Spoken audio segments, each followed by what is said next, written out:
Welcome back सुप्रभात news Chhattisgarh. आइए जानते हैं छत्तीसगढ़ की 25 फटाफट बड़ी खबरों को। साथ ही डेली अपडेट रहने के लिए चैनल को सब्सक्राइब करने के साथ वीडियो को लाइक जरूर करें। छत्तीसगढ़ में बड़ा आवास मेला 23 से 25 नवंबर तक रायपुर में लगेगा राज्य स्तरीय आवास मेला। आवासीय योजनाओं की पूरी जानकारी एक ही स्थान पर उपलब्ध कराने के लिए छत्तीसगढ़ गृह निर्माण मंडल राज्य स्तरीय आवास मेला आयोजित कर रहा है। ये मेला 23 और 24-25 नवंबर को राजधानी रायपुर के शंकर नगर स्थित बीटीआई ग्राउंड में होगा। मेले को लेकर आज वित्त मंत्री ओपी चौधरी और हाउसिंग बोर्ड अध्यक्ष अनुराग सिंह देव ने संयुक्त प्रेस कॉन्फ्रेंस की। इस कॉन्फ्रेंस में हाउसिंग बोर्ड के कमिश्नर अवनीश शरण भी मौजूद रहे। आवास मेला में हाउसिंग लोन के लिए सभी प्रमुख बैंकों के स्टॉल होंगे। लोग साइट विजिट का लाभ ले सकेंगे। वास्तुशास्त्र से जुड़े स्टॉल भी लगाए जाएंगे। छत्तीसगढ़ 10वीं 12वीं बोर्ड परीक्षा टाइम टेबल जारी। 20 फरवरी से शुरू होंगी परीक्षाएं। छत्तीसगढ़ के लाखों विद्यार्थियों के लिए बड़ी खबर सामने आई है। छत्तीसगढ़ माध्यमिक शिक्षा मंडल ने नए साल से पहले की 10वीं और 12वीं बोर्ड परीक्षाओं की आधिकारिक समय सारणी जारी कर दी है। इस बार विद्यार्थी पहले से अपनी तैयारी की योजना बना सकेंगे क्योंकि बोर्ड ने परीक्षा तिथियां समय रहते सार्वजनिक कर दी हैं। बोर्ड सचिव पुष्पा साहू ने बताया कि 12वीं बोर्ड परीक्षा 20 फरवरी 2026 से शुरू होकर 18 मार्च 2026 तक चलेगी। वहीं 10वीं बोर्ड परीक्षा 21 फरवरी 2026 से शुरू होकर 13 मार्च 2026 तक संपन्न होगी। एसआईआर प्रक्रिया में साइबर ठगी का अलर्ट। निर्वाचन विभाग ने जारी की गाइडलाइंस। विशेष संक्षिप्त पुनरीक्षण के तहत मतदाता गणना फॉर्म भरते समय नागरिकों की सुरक्षा सुनिश्चित करने के लिए मुख्य निर्वाचन पदाधिकारी छत्तीसगढ़ ने महत्वपूर्ण चेतावनी जारी की है। जारी सूचना में कहा गया है कि फॉर्म में मोबाइल नंबर देना सुरक्षित है, लेकिन इसी बहाने कुछ साइबर अपराधी धोखाधड़ी की कोशिश कर सकते हैं, इसलिए सतर्क रहना अत्यंत आवश्यक है। मुख्य निर्वाचन पदाधिकारी ने स्पष्ट किया है कि एसआईआर फॉर्म भरने के लिए किसी भी प्रकार के ओटीपी की आवश्यकता नहीं होती।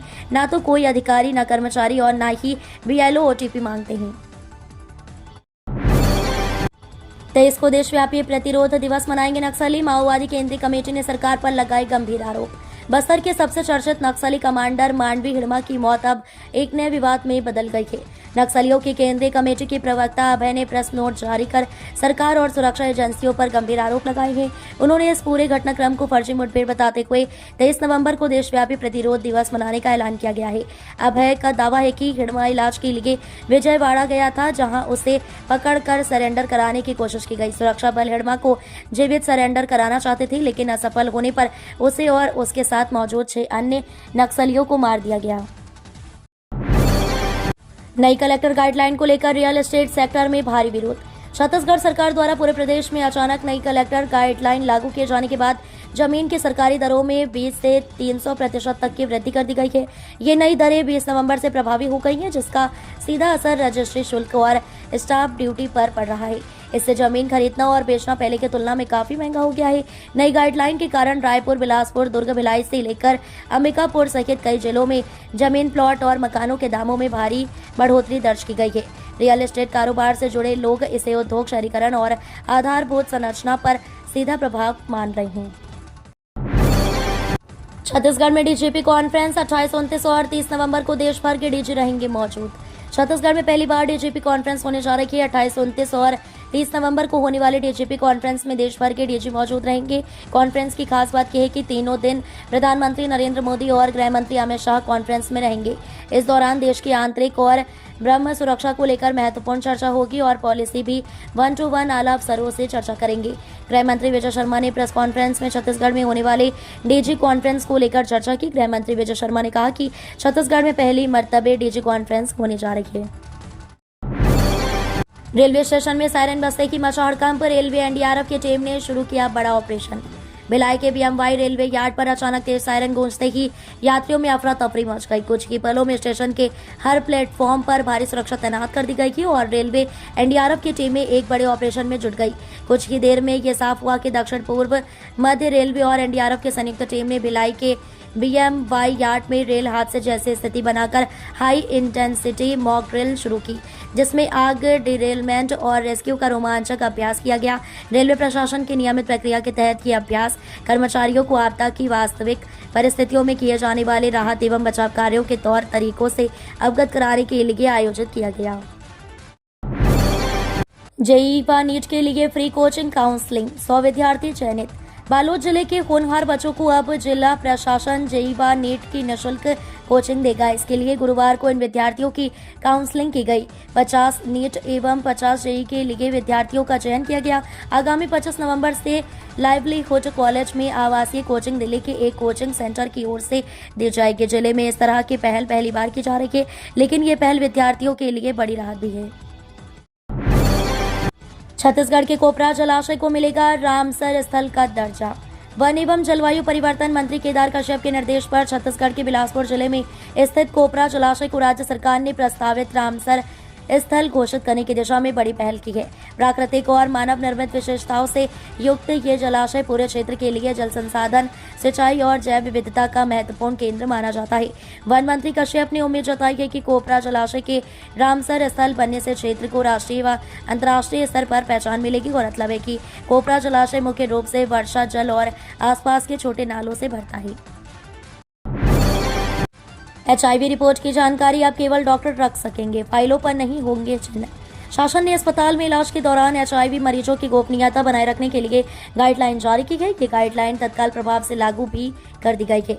अब HIV पॉजिटिव होने की जानकारी इलाज करने वाले डॉक्टर या नियंत्रण अधिकारी के पास ही रहेगी। यही नहीं, file, register, computer record level पर अलग से कोई चिन्ह नहीं बनाया जाएगा। भारत सरकार के राष्ट्रीय एड्स नियंत्रण संगठन के 2018 में जारी अधिसूचना के अनुसार HIV एड्स से ग्रसित लोगों की चिकित्सीय, व्यक्तिगत एवं पहचान संबंधी सभी जानकारी पूर्णतः गोपनीय रखी जानी है।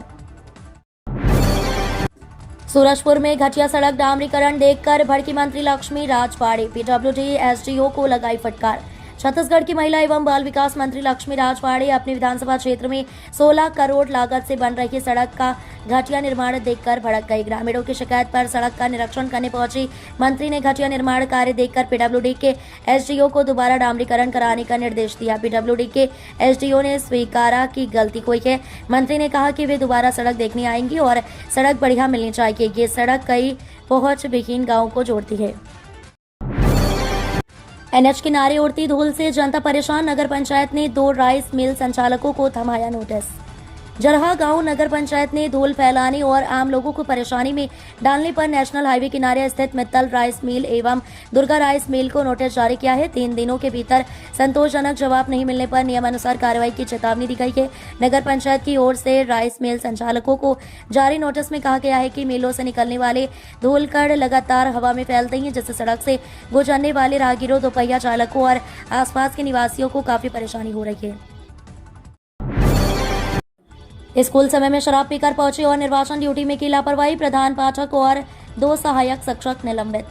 बलौदाबाजार जिले में निर्वाचन कार्य के दौरान लापरवाही और विद्यालय में अनुशासनहीनता के गंभीर मामले के बाद शिक्षा विभाग ने बड़ी कार्रवाई की है। जिले के सिमगा विकासखंड के 3 शिक्षकों को तत्काल प्रभाव से निलंबित कर दिया गया है। जानकारी के अनुसार शासकीय प्राथमिक शाला मोटियारी डीह में पदस्थ प्रधान पाठक उमेश कुमार वर्मा और सहायक शिक्षक संदीप कुमार साहू के खिलाफ शराब पीकर विद्यालय पहुंचने और शाला समय में अनुपस्थित रहने की शिकायत मिली थी। जांच में आरोप सही पाए जाने के बाद दोनों शिक्षकों को निलंबित कर दिया गया है। 31 दिवसीय निःशुल्क महिला सिलाई प्रशिक्षण शुरू। भारतीय स्टेट बैंक ग्रामीण स्वरोजगार प्रशिक्षण संस्थान नारायणपुर के द्वारा 16 दिसंबर से 15 जनवरी तक 31 दिवसीय महिला सिलाई प्रशिक्षण शुरू किया जा रहा है, जिसमें BPL कार्डधारी अथवा मनरेगा कार्डधारी और स्वयं सहायता समूह के सदस्यों जिनकी उम्र 18 से 45 वर्ष तक हुई हो, वे इस निःशुल्क प्रशिक्षण में भाग लेकर प्रशिक्षण प्राप्त कर सकते हैं।